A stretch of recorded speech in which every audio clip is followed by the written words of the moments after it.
Hello guys, welcome back to my YouTube channel एड्यूकोडर।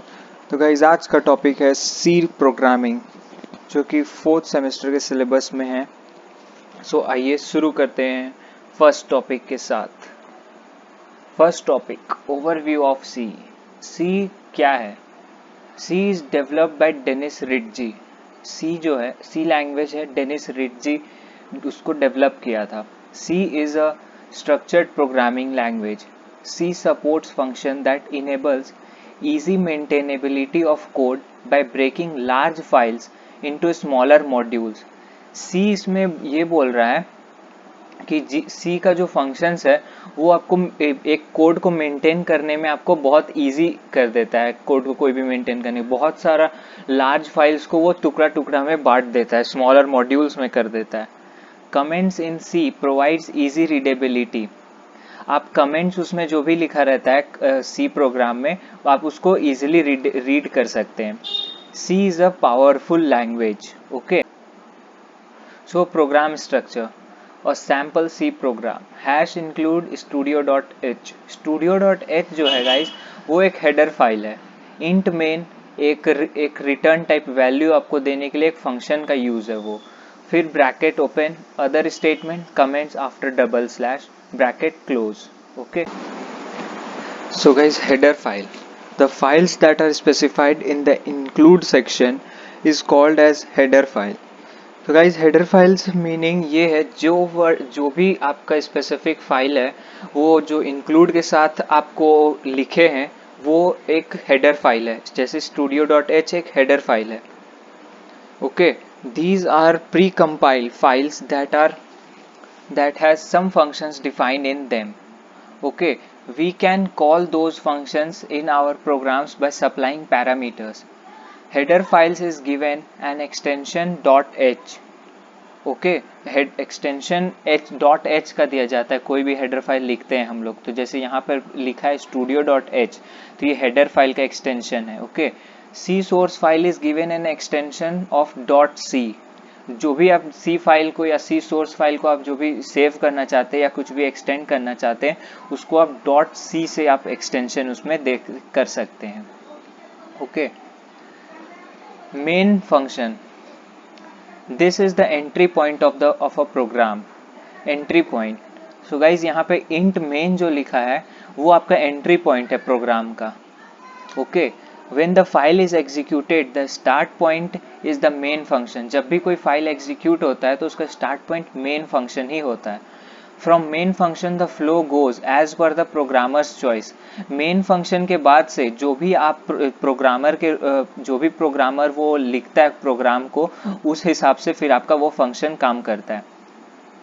There may और may not be other functions written by user in a program. Main function is compulsory for any C program. Main function जो है guys वो कोई भी C program के लिए compulsory है। Okay, so guys मैं कोड ब्लॉक यूज़ करता हूँ सी के प्रोग्राम लिखने के लिए। पहले हम फाइल्स में जाएंगे, न्यू में एम्प्टी फाइल क्रिएट करेंगे। पहले गाइज इसे सेव कर देंगे। हम सेव कर देते हैं हेलो, क्योंकि हम लोग हेलो पर प्रोग्राम लिखने वाले, हेलो वर्ल्ड। किसी भी आप टॉपिक दे सकते हैं और .c यहाँ पर गाइज एक्सटेंशन मैंने दे दिया। फिर सेव। ओके, अब लिखते हैं हम प्रोग्राम, हैश इंक्लूड studio.h। यहाँ पे गाइज लेस देन होगा और यहाँ पे guys greater than, enter. Int main, यहाँ पे गाइज ये एंट्री पॉइंट फंक्शन का लिख दिया हमने। फिर गाइज यहाँ से एंटर, ब्रैकेट, फिर यहाँ पे print F,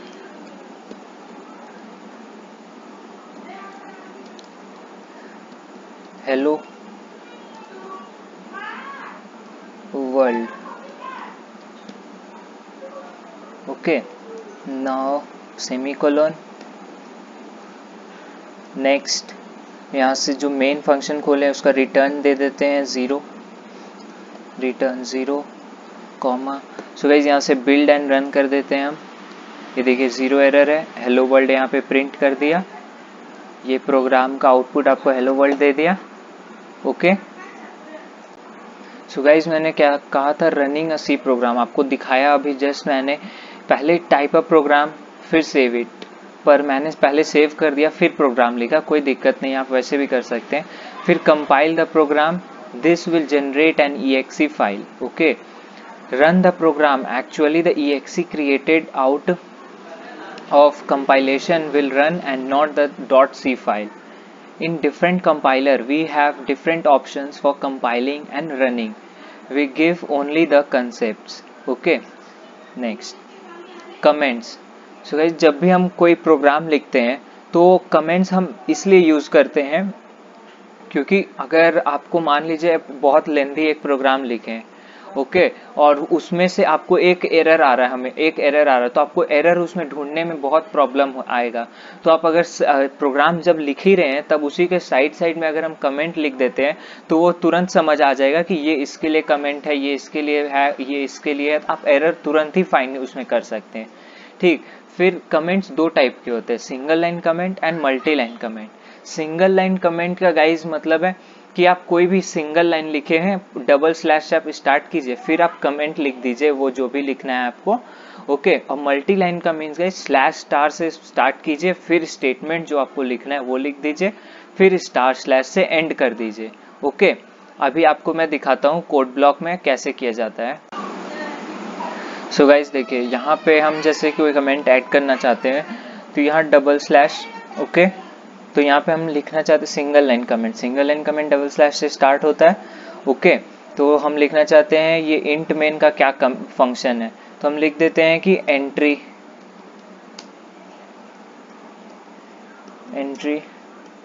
of a program, okay. तो ये आपका सिंगल लाइन कमेंट हो गया, इसमें कोई कंपाइलर आपको एरर नहीं बोलेगा, देखिए आपको आउटपुट दे रहा है, okay. Next multi line comment, तो उसके लिए गाइज आपको यहाँ स्लैश स्टार से स्टार्ट करना पड़ेगा, स्लैश स्टार एंट्री, फिर मल्टी लाइन है हमारा तो ऑफ अ प्रोग्राम, ओके। यहाँ स्टार स्लैश से इसको एंड कर देते हैं, स्टार स्लैश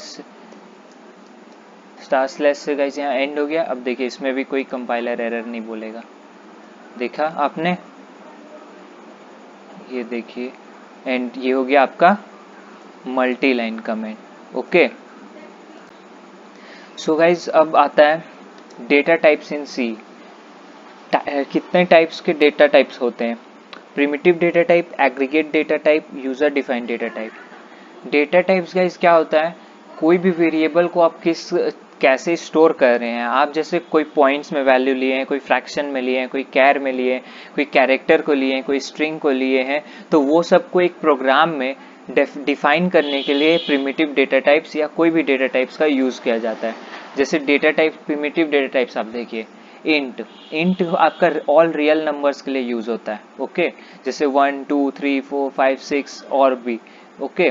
फ्लोट आपका पॉइंट्स के लिए यूज होता है, ओके। और डबल भी पॉइंट्स के लिए यूज होता है, बस उसका साइज थोड़ा बिटवाइज बड़ा रहता है फ्लोट से, ओके। कैर एक कैरेक्टर के लिए, ABCDEFG anything, okay. Aggregate data type, arrays come under this category. Arrays can contain collection of int or float or char or double data. Aggregate data types means जो भी आप मतलब primitive data type पे जो dependent हो, जैसे कि arrays आपका होता है, एरेज आपका इंट, फ्लोट, कैर, डबल, ये सबको कलेक्शन एक साथ करके आपको एरेज में यूज करता है, okay. User defined data type, user defined data type कौन कौन से, एक स्ट्रक्चर्स है और एक इनम है जो कि इस कैटेगरी में फॉल आते हैं, ओके। नेक्स्ट वेरिएबल्स, वेरिएबल्स क्या होता है, वेरिएबल्स आप कोई भी वैल्यू को एक पर्टिकुलर मेमोरी एलोकेशन के लिए यूज करते हैं, ओके। जैसे कि देख लीजिए वेरिएबल्स जो भी होता है वो टेम्पररी पीरियड के लिए होता है, हर वक्त चेंज होते रहता है, ओके। डिक्लेरेशन देखिए कैसे मतलब आप डिफाइन कर सकते हैं उसको, डेटा टाइप इंट ए, वेरिएबल का नेम क्या है a इसमें, और डेटा टाइप क्या है इंट। ओके, देखिए यहाँ पे int a, definition var name is equal to value, a is equal to 10, means a is the variable and 10 is the value and int is the data type. Okay, next, variables आप जो रखते हैं उसका rules क्या क्या है। Should not be a reserve word like int etcetera, ये बहुत सारे होते हैं रिजर्व वर्ड, जैसे इंट हो गया, वॉइड हो गया, मेन हो गया, बहुत सारे वर्ड्स इसमें रिजर्व वर्ड्स। तो आप इसमें से कोई भी आप वेरिएबल का नेम में आप उसको रख के आप स्टोर नहीं कर सकते। Should start with a letter और एन अंडरस्कोर, आप कोई भी लेटर से स्टार्ट कर दीजिए या कोई अंडरस्कोर के साथ आप स्टार्ट कर दीजिए वेरिएबल नेम को। Okay, can contain letters, numbers और underscores. Okay, no other special characters are allowed including space, कोई भी स्पेशल कैरेक्टर आपको अलाउड नहीं होगा सिर्फ स्पेस को छोड़ के, शिफ्ट कोई अलाउड नहीं होगा आपको, या कोई भी चीज आपको अलाउड नहीं होगा। Variable name are case sensitive, A and capital A and small a are different. Okay, next, input and output, आप इसमें इनपुट और आउटपुट कैसे लेते हैं। मान लीजिए कि आपको कंप्यूटर आपसे जब पूछता है कि एंटर अ नंबर, तो उसका मतलब है कि आपसे एंटर अ नंबर, आप उसमें नंबर देते हो 12 मान लो, तो आप देते हो नंबर उसमें। ओके, तो उसमें कोई कोडिंग उसमें किया रहता है स्कैनएफ से है। स्कैनएफ का मतलब होता है कोई भी इनपुट लेना यूजर से। ओके, तो स्कैनएफ %d जो है वो आप डेसिमल को डिनोट करता है।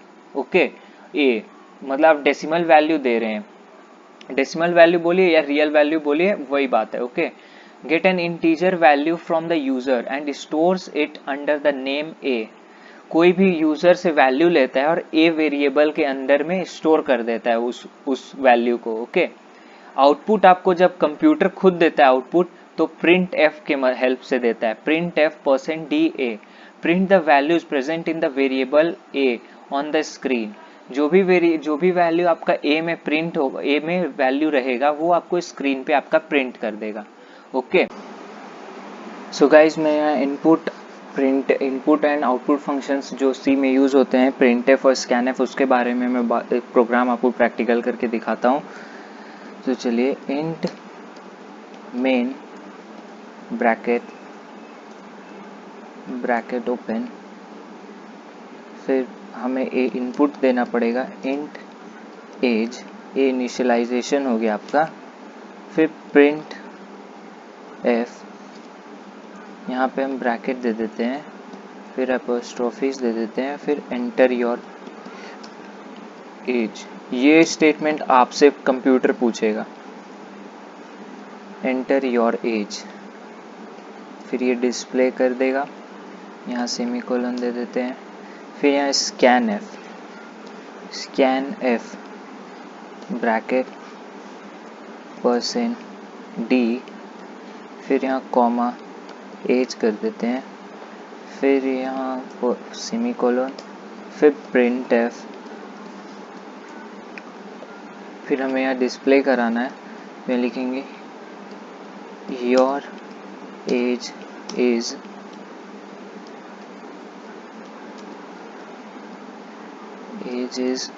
%d।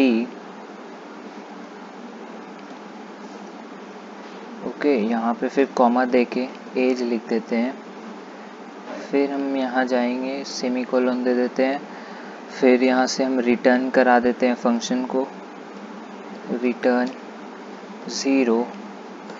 ओके, सो गाइस यहाँ से बिल्ड एंड रन करा देते हैं, बिल्ड एंड रन हो गया गाइस यहाँ पे। तो यहाँ पे एंटर योर एज पूछ रहा है। सो गाइस हम यहाँ पे एंटर एज कर देते हैं, मान लीजिए 3 एंटर करते हैं, तो एंटर दबाते हैं। ओके गाइज, तो यहाँ पे मैंने प्रिंट करा दिया। सो गाइज इस वीडियो के लिए इतना ही। अगर आपको वीडियो अच्छी लगी हो तो please do like, subscribe and share to your friends. Okay, thank you.